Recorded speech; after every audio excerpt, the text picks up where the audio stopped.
Item ಯಾವುದೇ ಇರಲಿ try ಮಾಡಿ ಆಚಿ ಚಿಕನ್ ಮಸಾಲಾ. ತಮಿಳುನಾಡಿನಲ್ಲಿ ಹೊಸ ರಾಜಕೀಯ ಇತಿಹಾಸಕ್ಕೆ ದಳಪತಿ ವಿಜಯ್ ಮುನ್ನುಡಿ ಬರೆದಿದ್ದಾರೆ. ಸಿಎಂ ಆಗಿ ವಿಜಯ್ ಪ್ರಮಾಣ ವಚನ ಮಾಡಿದ್ದು ಸಿನಿಮಾ ಸ್ಟೈಲ್ನಲ್ಲೇ ದರ್ಬಾರ್ ಶುರು ಮಾಡಿದ್ದಾರೆ. ಹಾಗಾದರೆ ವಿಜಯ್ ಮಾಡಿದ ಪ್ರತಿಜ್ಞೆ ಏನು, ಹೇಗಿತ್ತು ಟಿವಿಕೆ ಪಕ್ಷದ ಪದಗ್ರಹಣ, ಕಾರ್ಯಕ್ರಮಕ್ಕೆ ಯಾರೆಲ್ಲ ಸಾಕ್ಷಿಯಾದ್ರು, ಬನ್ನಿ ನೋಡೋಣ. ಸಿ ಜೋಸೆಫ್ ವಿಜಯ್ ಎನ್ನುಂ ನಾನ್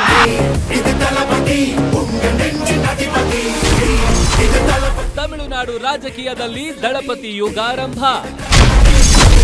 ಸಿನಿಮಾ ಸ್ಟೈಲ್ನಲ್ಲೇ ಮುಖ್ಯಮಂತ್ರಿ ಪಟ್ಟಕ್ಕೇರಿದ ವಿಜಯ್.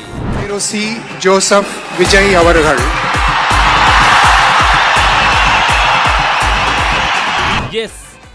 ಏನ್ ಲುಕ್ಕು, ಏನ್ ಖದರ್. ದಳಪತಿ ವಿಜಯ್ ಎಂಟ್ರಿಯೇ ರೋಮಾಂಚನ. ಇದು ಸಿನಿಮಾವಲ್ಲ, ತಮಿಳುನಾಡಿನಲ್ಲಿ ಸಿಎಂ ಆಗಿ ಜನನಾಯಕನ್ ಪಟ್ಟಾಭಿಷೇಕದ ಕ್ಷಣ. ಬೆಳ್ಳಿ ತೆರೆ ಮೇಲೆ ಮಿಂಚಿದಂತೆಯೇ ಡ್ರೆಸ್ ಕೋಡ್, ಡೈಲಾಗ್ ರೀತಿಯೇ ಘರ್ಜನೆ. ಅಬ್ಬಬ್ಬ, ಒಂದೊಂದು ಸೀನ್ಗಳು ಅದ್ಭುತ, ಅತ್ಯದ್ಭುತ. ಸಿ ಜೋಸೆಫ್ ವಿಜಯ್ ಎನ್ನುಂ ನಾನ್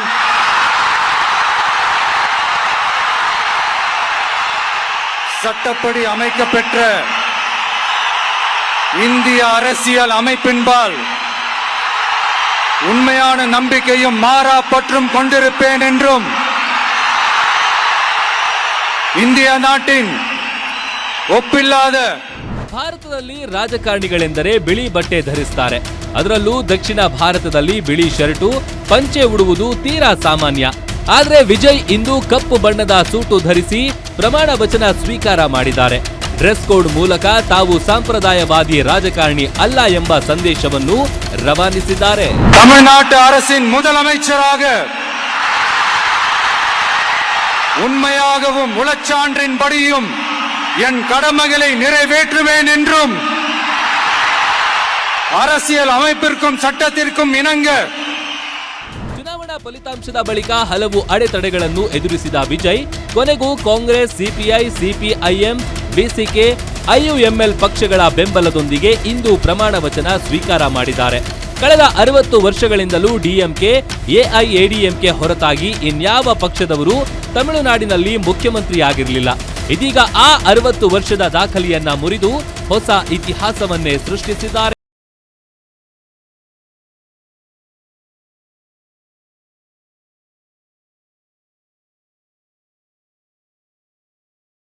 ನಾಯಕರ ಜೊತೆ ಸಿನಿ ಗಣ್ಯರ ಸಮಾಗಮ. ನೀಲಿ ಬಣ್ಣದ ಸೀರೆಯಲ್ಲಿ ಮಿಂಚಿದ ವಿಜಯ್ ಗೆಳತಿ ತ್ರಿಷಾ. ಈ ಭವ್ಯ ಸಮಾರಂಭದಲ್ಲಿ ಬಹುಭಾಷಾ ನಟಿ ತ್ರಿಷಾ ಕೃಷ್ಣನ್ ಅವರು ವಿಶೇಷ ಆಕರ್ಷಣೆಯಾಗಿ ಮಿಂಚಿದ್ದಾರೆ. ಚೆನ್ನೈನ ಜವಾಹರ್ಲಾಲ್ ನೆಹರು ಒಳಾಂಗಣ ಕ್ರೀಡಾಂಗಣದಲ್ಲಿ ಇವತ್ತು ರಾಜಕೀಯ ನಾಯಕರ ಜೊತೆ ತ್ರಿಷಾ ಮಿಂಚಿದ್ದಾರೆ.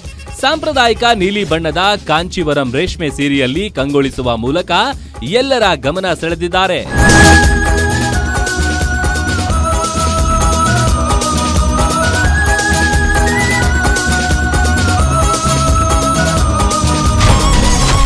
ಜನನಾಯಕನ್ ಪದಗ್ರಹಣಕ್ಕೆ ರಾಹುಲ್ ಗಾಂಧಿ ಸಾಥ್.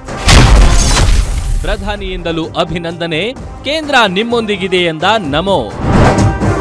ಟಿವಿಕೆ ಪಕ್ಷದ ಪದಗ್ರಹಣ ಕಾರ್ಯಕ್ರಮದಲ್ಲಿ ಘಟಾನುಘಟಿ ನಾಯಕರು ಭಾಗಿಯಾಗಿ ವಿಜಯ್ಗೆ ಸಾಥ್ ನೀಡಿದ್ದಾರೆ. ರಾಜಕೀಯ ಗಣ್ಯರು, ಸಿನಿಮಾ ತಾರೆಯರು ಕಾರ್ಯಕ್ರಮದಲ್ಲಿ ಮಿಂಚಿದ್ದಾರೆ. ಅದರಲ್ಲೂ ಕಾಂಗ್ರೆಸ್ ನಾಯಕ ರಾಹುಲ್ ಗಾಂಧಿ ದಳಪತಿ ಕೈ ಎತ್ತುವ ಮೂಲಕ ಗಮನ ಸೆಳೆದಿದ್ದಾರೆ. ಅಷ್ಟೇ ಅಲ್ಲದೆ ಪ್ರಧಾನಿ ನರೇಂದ್ರ ಮೋದಿ ಕೂಡ ಅಭಿನಂದಿಸಿದ್ದಾರೆ. ಮುಂದಿನ ಅಧಿಕಾರಾವಧಿಗೆ ಶುಭಾಶಯಗಳು. ಜನರ ಜೀವನವನ್ನು ಸುಧಾರಿಸಲು ಕೇಂದ್ರ ಸರ್ಕಾರವು ತಮಿಳುನಾಡು ಸರ್ಕಾರದೊಂದಿಗೆ ಕೆಲಸ ಮಾಡೋದನ್ನ ಮುಂದುವರಿಸುತ್ತದೆ ಎಂದು ಎಕ್ಸ್ ಪೋಸ್ಟ್ ಮಾಡಿ ಶುಭಾಶಯ ಕೋರಿದ್ದಾರೆ.